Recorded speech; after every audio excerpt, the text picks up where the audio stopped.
Hello everyone, मेरा नाम पल्लवी पाराशर है और मैं आईटी डिपार्टमेंट में ट्रेनिंग ऑफिसर के पद पर कार्यरत हूँ। बहुत सारे लोगों के बहुत डाइवर्स क्वेश्चंस आए थे, तो आज हम उन्हीं क्वेश्चंस को लेके सारे डाउट्स क्लियर करेंगे। जो मेजर चंक ऑफ क्वेश्चंस थे वो रिसोर्सेज से रिलेटेड थे कि कहाँ से क्या पढ़ना है, कैसे पढ़ना है। स्ट्रैटेजी मैंने अपनी फर्स्ट वीडियो में शेयर कर दी थी एंड सेकेंड वीडियो में हमने रोल्स एंड रिस्पॉन्सिबिलिटीज़ के बारे में डिस्कस किया था और सैलरी स्ट्रक्चर। तो ये मेरा थर्ड वीडियो है इन कंटिन्यूएंस। तो इसमें जो बहुत ही डाइवर्स क्वेश्चंस आए हैं अलग अलग तरीके से, वो सारे हम क्वेश्चंस को डिस्कस करेंगे। तो ये थोड़ा सा लंबा वीडियो हो सकता है, तो स्टे ट्यून विथ मी। तो हम फर्स्ट क्वेश्चन देखते हैं। सबसे पहला क्वेश्चन ये था कि मुझे अपना इंट्रोडक्शन देना था। मेरी पोस्टिंग कहाँ है और मेरी ब्रांच क्या है। तो मैं सबसे पहले तो मैं बताना चाहूँगी मेरी posting government ITI Lahore Bhind में हुई है और मेरी ट्रेड है इलेक्ट्रॉनिक्स मैकेनिक, जो कि इस बार पोस्ट नहीं आई इलेक्ट्रॉनिक्स मैकेनिक की। लास्ट टाइम भी इसकी बहुत कम वैकेंसीज थी, 20 वैकेंसीज थी, जिनमें 7 UR थी और 1 फीमेल की सीट थी। वही फीमेल की सीट मुझे मिली है, जनरल वाली। तो ठीक है, फर्स्ट क्वेश्चन हो गया। आप सब लोग बहुत क्यूरियस थे मेरी पोस्टिंग कहाँ है, तो मेरी posting government ITI Lahore Bhind में है। ओके, नेक्स्ट क्वेश्चन के ऊपर मूव करते हैं, जिसमें हम लोग डिफरेंट रिसोर्सेस डिस्कस करेंगे कि हमें कौन से सब्जेक्ट का, कौन से ट्रेड का, कहाँ से पढ़ना है, कितना पढ़ना है, 50 डेज़ में ऐसा कैसा कवर करना है कि हमारा एग्ज़ाम क्लियर हो सीधे से सीधे। किसी भी सब्जेक्ट में, किसी भी टॉपिक में हमें PhD नहीं करना है, हमें उतना ही पढ़ना है ताकि हमारे MCQ सॉल्व हो। तो सबसे पहले हम कोपा का देखते हैं। कोपा कंप्यूटर ऑपरेटर, ठीक है। अब जैसे कंप्यूटर ऑपरेटर का मैं एक एग्जाम्पल ले लेती हूँ। ऑपरेटिंग सिस्टम एक टॉपिक है। ऑपरेटिंग सिस्टम बहुत ही इंपॉर्टेंट टॉपिक है। तो ऑपरेटिंग सिस्टम में आप लोग क्या करेंगे, ये सिर्फ कोपा के लिए नहीं बता रही हूँ मैं, सारे ब्रांचेस के लिए, सारे ट्रेड्स के लिए बता रही हूँ। आप क्या सर्च करेंगे गूगल पे, operating system MCQs, operating system MCQs, topic का नाम डालना है, पीछे डालना है MCQs, तो आपको उसके सारे MCQs आ जाएंगे। तो आप उन क्वेश्चंस को लगाएंगे, ठीक है। ये तो मैंने बहुत ही लेमन आपको टेक्निक बताई है, ये सारे ट्रेड्स के लिए है। बहुत सारे बच्चे क्या है, टेक्नोलॉजी का यूज़ नहीं कर पाते। मैं सजेस्ट करूँगी आप लोग AI, चैट GPT, इन सब का बहुत सारा यूज़ कीजिए। आप उनको बोलिए कि हमको ये MCQs चाहिए, वो आपको इतने सारे MCQs, इतना सारा कंटेंट ला के देंगे कि आपको कहीं पर भी कंटेंट के लिए भागने की ज़रूरत नहीं पड़ेगी। मैं अभी भी देख रही हूँ बहुत सारे स्टूडेंट्स हैं वो कंटेंट के पीछे भाग रहे हैं, हम कहाँ से क्या पढ़ें, कितना पढ़ें। आपके पास जितना है, अभी निमी का मटेरियल तो है ही आपके पास, तो आप उसको प्रिपेयर कीजिए, उसके MCQs लगाइए बस, ठीक है। तो कोपा के लिए क्या करना है, निमी की थ्योरी और प्रैक्टिकल बुक करनी है, तो वो दोनों करना है एंड उसके MCQs लगाने हैं। MCQs आपको ज़्यादा से ज़्यादा सॉल्व करना है, ज़्यादा से ज़्यादा प्रैक्टिस करना है। आप ट्राई कीजिए MCQs जितना ज़्यादा हो सके, क्योंकि हमारा एग्ज़ाम क्या है, MCQs बेस्ड है। तो हम एग्ज़ाम ओरिएंटेड प्रिपरेशन कर रहे हैं। तो एग्ज़ाम ओरिएंटेड प्रिपरेशन में हम सिर्फ थ्योरी नहीं पढ़ रहे हैं। आप क्या कीजिए, जिस टॉपिक का आप थ्योरी पढ़ रहे हैं और उसी के जाके आप MCQs लगाइए, तो आप समझ पाएंगे कि आपके प्रिपरेशन कहाँ तक हो गई है और कितना बचा हुआ है, आपने उस टॉपिक को कितना डेप्थ तक पढ़ लिया है। तो ये हो गया।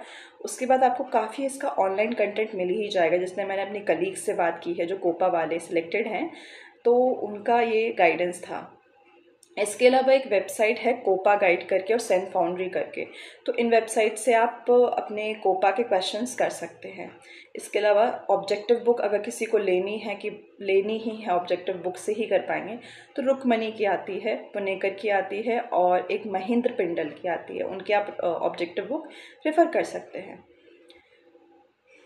अब ये ध्यान रखना है, क्वेश्चंस आपको ज़्यादा से ज़्यादा लगाना है। जितने ज़्यादा क्वेश्चंस लगाएंगे उतने ही ज़्यादा आप अपने गोल की तरफ मूव करेंगे। आप बहुत देखेंगे कि क्वेश्चंस का लेवल भी डिफ़र करता है। कुछ बहुत ही बेसिक टाइप के क्वेश्चंस रहेंगे, कुछ आपके रहेंगे जो आपको लगेंगे थोड़े से ट्रिकी हैं। आप एक बार 2022 का भी PYQ वाला पेपर उठाइएगा, जो आपको MPPB वेबसाइट पे मिल जाएगा, आपको कहीं जाने की ज़रूरत नहीं है। MPPB वेबसाइट पे जाएंगे, ओल्ड क्वेश्चन पेपर्स में आपको ट्रेनिंग ऑफिसर 2022 का पेपर मिल जाएगा। तो आप उस पैटर्न को एक बार देखेंगे ना, तो आपको पता चल जाएगा कि कोपा का इतना हाई कट ऑफ क्यों गया था। 90 कट ऑफ जो गया था, बच्चे बोल रहे हैं कि इस बार क्या जाएगा, प्रेडिक्शन लगा रहे हैं पहले से। और बच्चे बोल रहे हैं कि मैम कम सीट्स हैं, भरें कि नहीं भरें, होगा कि नहीं होगा। तो सीट्स के पीछे मत भागिए कि सीट्स कम है, क्या पता एक सीट वो आप ही के लिए हो, आप इतनी मेहनत कर जाएं कि आप अपना इतना कट ऑफ क्लियर कर जाएं। तो ये मत सोचिए कि सीट्स कम हैं, 450 सीट्स हैं in total. You should. Okay, तो हमने कोपा का देख लिया, अब हम देखते हैं स्टेनो हिंदी। स्टेनो हिंदी के भी बहुत क्वेश्चंस आए थे कि मैम स्टेनो हिंदी का कहाँ से करना है। तो सबसे पहले जो एक रामबाण है सारे ट्रेड्स के लिए, वो तो यही है, मैं सभी के लिए रिपीट नहीं करूँगी। भारत स्किल है, निमी के क्वेश्चन बैंक है, तो भारत स्किल से तो हो ही गया। इसमें क्या आता है, बेसिकली निर्देश आते हैं बहुत सारे कि आपको जो लिखना होता है लेटर राइटिंग, उसमें निर्देश, और टाइपिंग की लैंग्वेज नॉलेज प्रॉपर होनी चाहिए। जिन्होंने कार्यालय में काम किया एज एन स्टेनो टाइपिस्ट, तो उनको इस चीज़ में काफ़ी हेल्प आएगी, क्योंकि उनको एक हैंड्स ऑन एक्सपीरियंस रहेगा, उन्होंने एक प्रैक्टिकल एक्सपीरियंस गेन किया है। जो लोग भी एस्पिरेंट्स हैं, जो उनके अगर कोई करीबी है या कोई मित्र है जो कि स्टेनो टाइपिस्ट है या किसी कार्यालय में काम कर रहे हैं, तो उनका एक बार आप देख के आइएगा कि उनका जो तरीका होता है, रूल्स रेगुलेशंस होते हैं, क्या फॉलो करते हैं वो लोग। ठीक है, तो ये हो गया आपका स्टेनो हिंदी का। अब नेक्स्ट चलते हैं हम वेल्डर फिटर पे चलते हैं। वेल्डर फिटर के भी क्वेश्चंस आए थे मैकेनिकल वाले, तो रुक्मणी पब्लिकेशन अगेन, ये मैं एक्स्ट्रा बता रही हूँ, बाकी बेसिक आपका क्या रहेगा, भारत स्किल रहेगा। बाकी जिसकी जो श्रद्धा है आप लगा सकते हैं, पर मैं आपको यही गाइड करूँगी। और बच्चे ये भी बोल रहे हैं कि मैम इससे क्वेश्चंस फंसे थे क्या पिछली बार। बेटा फंसे क्या होता है, आप थ्योरी पढ़ोगे, आप आईटीआई क्वेश्चंस के आईटीआई का सिलेबस पढ़ोगे, तो आपको पता चलेगा कि सीधा सीधा वही है कंसेप्ट। जो बच्चे सोचते हैं कि नहीं आएगा, वहाँ से फंसेगा नहीं, या फिर कुछ ऐसा हमको रिसोर्स मिल जाए जहाँ से डायरेक्ट आ जाए, तो ऐसा कोई रिसोर्स नहीं है। आपको ये है कंसेप्ट तो कहीं ना कहीं से कंप्लीट करना ही पड़ेगा। और गवर्नमेंट वेबसाइट से बेटर मुझे नहीं लगता कुछ और हो सकता है जिसमें आईटीआई बेस्ड ही पूरा सिलेबस उन्होंने डिज़ाइन किया है। तो उस पर ही आप थोड़ा सा अपना मन भटकाइएगा नहीं, श्रद्धा रखिएगा जो आप रिसोर्स फॉलो कर रहे हैं। ठीक है, नेक्स्ट है इलेक्ट्रिशियन। इलेक्ट्रिशियन के लिए आप अरिहंत का जा सकते हैं। अरिहंत की निमी पैटर्न की एक बुक आती है, एमसीक्यू ऑब्जेक्टिव, उसको सॉल्व कर सकते हैं। और है Mahendra Pindal. Mahendra Pindal I think most of the trades के लिए ये अपनी बुक लॉन्च करते हैं, तो आप इनकी भी एमसीक्यू सॉल्व कर सकते हैं। इसके अलावा एक ट्रेड है एमएमवी, मैकेनिक मोटर व्हीकल, तो इसका भी again Bharat skills. Diesel mechanic के लिए कुछ लोगों ने बताया था SK Jha, apart from that Bharat skill. ठीक है, तो ये अभी हमने रिसोर्सेज कवर कर लिया है मोस्ट ऑफ दी, जितना मैंने अपने कलीग्स से जितने मेरे थे उनसे बात करी कि उन्होंने क्या किया। सबका जो एक कॉमन पॉइंट था वो यहीं पे आके रुका कि उन्होंने एमसीक्यूज बहुत सारा लगाया।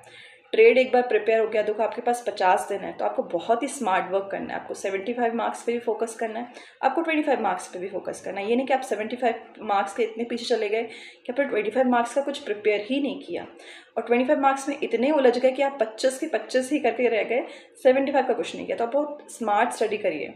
मैं आप लोगों से ये नहीं बोल रही हूँ कि आप बैठ के नोट्स बनाइए, नोट्स नहीं बनाना। नोट्स अलग चीज़ होती है, एक पॉइंटर्स अलग चीज़ होती है। मैंने पॉइंटर्स बनाए थे, मैंने जो 1.5-2 महीने में नोट्स कहाँ बनते हैं यार, जो तुम लोग बोल रहे हो मुझसे कि नोट्स शेयर कीजिए। पहली बात तो मैं नोट्स शेयर ही नहीं कर सकती हूँ, मेरा इलेक्ट्रॉनिक्स था। आप लोग इलेक्ट्रिशियन की डिमांड कर रहे हो, तो नोट्स तो शेयर नहीं हो पाएगा।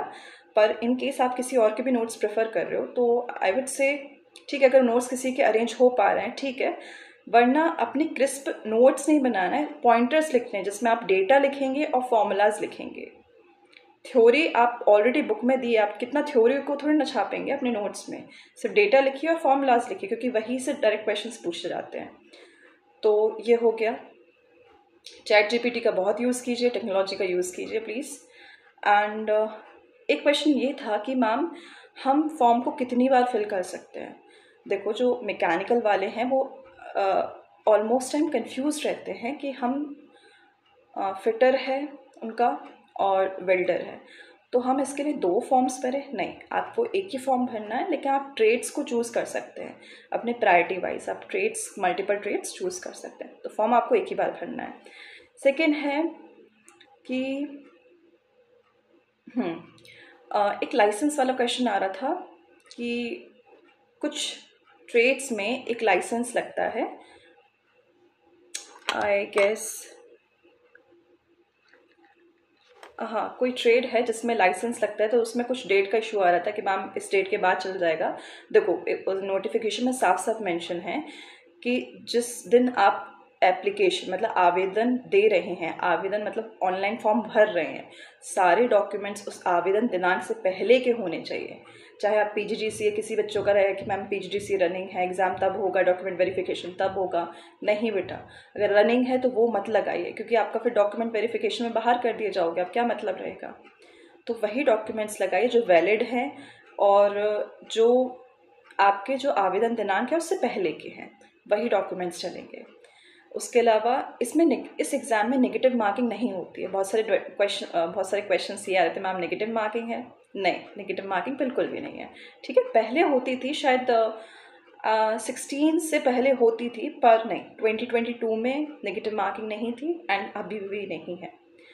अदर स्टेट वाले अप्लाई कर सकते हैं, नहीं, डोमिसाइल साफ साफ मेंशन है, सिर्फ डोमिसाइल वाले ही कर सकते हैं, एमपी डोमिसाइल। एक बहुत ही कंसर्निंग क्वेश्चन है कि मैम 50% सीट्स जो हैं वो डिग्री डिप्लोमा के लिए प्रायोरिटाइज हैं, तो हम आईटीआई वाले फॉर्म भरें या ना भरें। पहले तो ये मत पूछा करो आईटीआई वाले फॉर्म भरें या ना भरें। अरे 2 सीट है, 1 सीट है भाई, फॉर्म भरो यार, स्टिल होप तो है ना जाने का, सिलेक्शन पाने का। और 50% उन्होंने इसलिए किया क्योंकि प्रेफरेंस ज़्यादा देना पड़ेगा ना उनको, डिग्री डिप्लोमा वालों को, तो 50% जो भी उन्होंने रूल किया हम उसमें नहीं कर सकते हैं कुछ changes, we need to accept it. तो हाँ 50% उनके लिए रिजर्वेशन है, उनको प्रायोरिटी दी जाएगी। और एक केस अगर ऐसा फंसता है जिसमें डिग्री डिप्लोमा वाले के सेम नंबर है विथ आईटीआई वाले के भी सेम नंबर है, अगर 2 स्टूडेंट्स ऐसे फंस रहे हैं जिनके दोनों के सेम नंबर हैं, तो किसको चूज़ किया जाएगा? डिग्री डिप्लोमा वाले को ही चूज़ किया जाएगा। एग्ज़ाम ड्यूरेशन 2 घंटे का रहेगा। ओके, एक सेक्शन मैंने निपटा लिया है क्वेश्चंस का, बहुत क्वेश्चंस थे। ओके, कुछ बच्चे अपने लास्ट टाइम के मार्क्स शेयर कर रहे थे कि मैम हमारे मार्क्स इतने थे और इतने से हमारा कट ऑफ रह गया। तो इस बार कट ऑफ प्रेडिक्शन, अब कट ऑफ प्रेडिक्शन में अभी से तो नहीं बता सकते हो कितना हो सकता है, वो तो पेपर आने के बाद ही हम कंपेयर कर सकते हैं, बता सकते हैं। तो अभी आप ऐसा रखिए कि आप जिस भी कैटेगरी में हैं तो आप हाईएस्ट से हाईएस्ट स्कोर करने का ट्राई करिए। ये नहीं कि मैं एससी कैटेगरी का हूँ तो मैं कम मेहनत करूँगा, मैं जनरल कैटेगरी का हूँ तो मुझे तो 100 में से 100। हाँ आप टारगेट करिए कि आपको 85 प्लस 90 प्लस करना ही है, पर मेहनत में कमी ना करिए। और अगर आपको लग रहा है कि पहले से कुछ ऐसी स्ट्रैटेजी मैं चेंज कर सकता हूँ या कर सकती हूँ कि जिसमें मैं अपना मार्क्स इंक्रीज़ कर पाऊँ, तो ज़रूर ऐसा स्ट्रैटेजी अपना चेंज करने का ट्राई कीजिए कि वहाँ पे क्या गलती हुई पिछली बार जो थोड़े से मार्क्स रह गए। कुछ ऐसे ग्रे एरियाज आइडेंटिफाई करिए अपने, एक बार एनालिसिस कीजिए पेपर का कि कहाँ पे मेरी मिस्टेक्स हुई थी, कहाँ पे मेरे कौन से किस टाइप के क्वेश्चंस गलत हुए थे। तो वहाँ से आप अपने मार्क्स को इंक्रीज़ कर सकते हैं सेल्फ एनालिसिस करके। रणनीति का पूछा गया था, स्ट्रैटेजी क्या रखनी है 50 दिन की। स्ट्रैटेजी यही है कि आप पढ़िए, बहुत ज़्यादा से ज़्यादा क्वेश्चंस लगाइए, एमसीक्यूज़ प्रैक्टिस कीजिए, रिवीजन कीजिए, बस 3 स्ट्रैटेजी हैं। पढ़िए, थ्योरी, एमसीक्यूज़ लगाइए, रिवीजन करिए एंड रिपीट द प्रोसेस। जो अपने सोर्सेस हैं, रिसोर्सेस हैं, उनको बहुत लिमिटेड रखिए, कम से कम रखिए, लेकिन उनको बार बार रिपीट करिए। ठीक है, ऐसे नहीं कि बहुत सारा डेटा रख लिया, बहुत सारे रिसोर्सेस रख लिए एंड देन स्टडी कर रहे हैं, उसमें 20 दिन निकल गए, फिर आप नोट्स बना रहे हैं, तो ऐसा नहीं हो पाएगा क्योंकि आपका बहुत सारा आपको नॉन टेक का भी प्रिपेयर करना है। ठीक है, चलिए नॉन टेक पे बात कर लेते हैं। एमपीजीके का आ रहा था कि एमपीजीके कहाँ से करें, करंट कहाँ से करें, साइंस कहाँ से करें। एमपीजीके आप करिए परीक्षा धाम से। परीक्षा धाम की एक डायरेक्ट एक क्वेश्चन बैंक आता है, एमसीक्यूज आते हैं परीक्षा धाम का, वो बेस्ट है, आप उसको करिए। उसके अलावा करंट के लिए आप करंट के वीडियोज़ आते हैं जो मैराथन वीडियोज़ आते हैं, उनको आप कर लीजिएगा।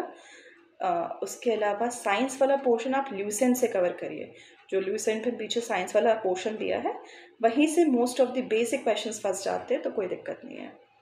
इसके अलावा निमी क्वेश्चन बैंक मैम कहाँ मिलेगा, बहुत आप लोग को निमी क्वेश्चन बैंक मिल क्यों नहीं रहा है? जब मैंने बताया भारत आप स्किल पे डालेंगे, आपको वहाँ पे क्वेश्चन बैंक मैंने पूरा स्टेप बताया है। फिर भी अगर किसी को नहीं मिले तो बताइएगा, क्वेश्चन बैंक का वो लिंक प्रोवाइड कर दी जाएगी ग्रुप में। सीट्स कम हैं, अगेन सीट्स पर ना जाइएगा, अपने आप पे कॉन्फिडेंस रखिए कि हाँ, जैसे मैं थी, मेरे ब्रांच में मेरी ट्रेड में इलेक्ट्रॉनिक्स मैकेनिक में सिर्फ 20 सीट्स थी इन टोटल, जिसमें से 7 सीट थी जनरल की एंड उसमें से एक थी सिर्फ फीमेल यूआर की। एंड मैंने उसमें आई ट्राइड सो हार्ड, मैंने उसमें सिलेक्शन पाया है। तो ऐसा नहीं है, आप लोग भी भगवान जी को थोड़ा सा जलवल चढ़ाइए, अभी सावन भी चल रहा है एंड करिए, अपनी मेहनत करिए। ऐसा ना सोचिए कि नहीं सीट्स कम है हम नहीं कर सकते, ठीक है? ओके, वैकेंसी कौन सी ट्रेड में आई है नोटिफिकेशन पढ़ लीजिए। अब नोटिफिकेशन का टाइम नहीं है कि मैं इतना सारा आपको बताऊं कौन सी ट्रेड में क्या क्या वैकेंसीज़ हैं। मेरे नोट्स आपको नहीं मिल पाएंगे, प्रैक्टिकल सेट पढ़ना है। प्रैक्टिकल सेट ये है कि आप पहले थ्योरी सेट निपटाइए, फिर उसके बाद आपको लगता है टाइम बचा, क्योंकि प्रैक्टिकल सेट में भी काफ़ी कुछ चीज़ है। लेकिन कोपा वाले प्रैक्टिकल सेट को ज़रूर करिएगा, प्रैक्टिकल सेट कोपा वालों के लिए बहुत इंपॉर्टेंट है। बाकी के लिए मैं बोलूँगी थ्योरी के बाद कर लीजिएगा। पेंशन का, हाँ, रिटायरमेंट के बाद पेंशन मिलती है। ड्राइंग आती है कि नहीं, अगर आपके सिलेबस में एक्सप्लिसिटली मेंशन है कि ड्राइंग है तो ही आएगा, अदरवाइज ड्राइंग अलग से नहीं है। गर्ल्स का रिजर्वेशन, हाँ डेफिनेटली गर्ल्स का रिजर्वेशन है। गर्ल्स की सीट्स डिफरेंट मतलब रिजर्व रहती हैं, जितना भी जिस कैटेगरी में भी आप हो, और हर ट्रेड की रिजर्व है। आराम की जॉब है, बच्चों का क्वेश्चन था मैम आराम की जॉब है क्या? हर जॉब आराम की है, आप चाहो तो कंफर्ट जोन ढूंढ सकते हो, पर ऐसा नहीं है आपको मतलब काफ़ी हैक्टिक नहीं है, आई वुड से काफ़ी हैक्टिक नहीं है, पर आप अपना काम करते रहते हो, अपना रोल्स एंड रिस्पॉन्सिबिलिटीज़ कंप्लीट करते रहते हो, तो इतना आराम भी नहीं है। पर हाँ, आप ये है कि अपने एग्ज़ाम और एग्ज़ाम की प्रिपरेशन कर सकते हो साथ में, कोई दिक्कत नहीं आएगी इतना।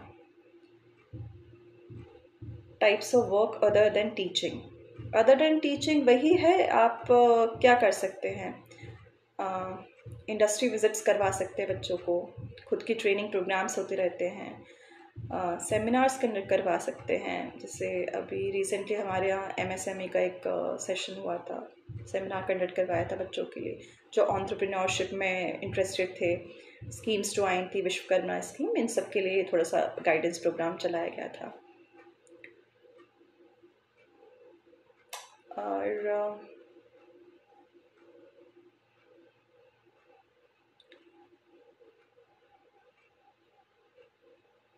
लैंग्वेज का प्रॉब्लम आ रहा है भारत स्किल पे, लोगों को कुछ लोगों को कुछ पोस्ट में, आई मीन कुछ ट्रेड्स में हिंदी का पोर्शन नहीं मिल पा रहा है। जैसे इलेक्ट्रिशियन की बच्ची एक थी, जिसने मुझे कांटेक्ट किया कि उसको सेकेंड ईयर का मॉड्यूल हिंदी में नहीं मिल पा रहा है। तो अगर कुछ ऐसा है, शायद मिसिंग है, मैंने भी आज चेक किया तो उसमें नहीं था सच में, लेकिन ये है कि जो नहीं है तो उसको अपन फिर कहीं और से अरेंज करवा सकते हैं। अगर हो सकेगा अरेंज कहीं से तो मैं ग्रुप पे शेयर कर दूंगी, अदरवाइज उसके लिए अपन को कुछ अलग ही सॉल्यूशन निकालना पड़ेगा, ठीक है?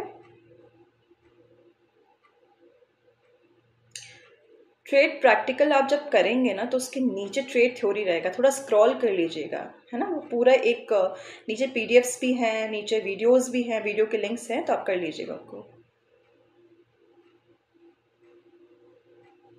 PYQ रिपीट होते हैं क्या? PYQ रिपीट डायरेक्टली नहीं होते हैं, पर ये है जैसे कि मैं आपको एक एग्जांपल दे देती हूँ। जैसे एक टॉपिक देख लेते हैं, ऑपरेटिंग सिस्टम, अगेन कोपा का। तो ऑपरेटिंग सिस्टम में से अब जैसे उन्होंने पूछ लिया what is OS, types of OS, तो इस बार OS से कुछ और पूछ रहे हैं, ज़रूरी नहीं है व्हाट इज़ OS ही पूछ रहे हैं, व्हाट टाइप्स ऑफ OS, कुछ और डेटा पूछ रहा है, घुमा के पूछ लिया या फिर उसी एरिया में से पूछ लिया, तो आप थोड़ा सा उस चीज़ में प्रिपेयर रहिएगा, ठीक है?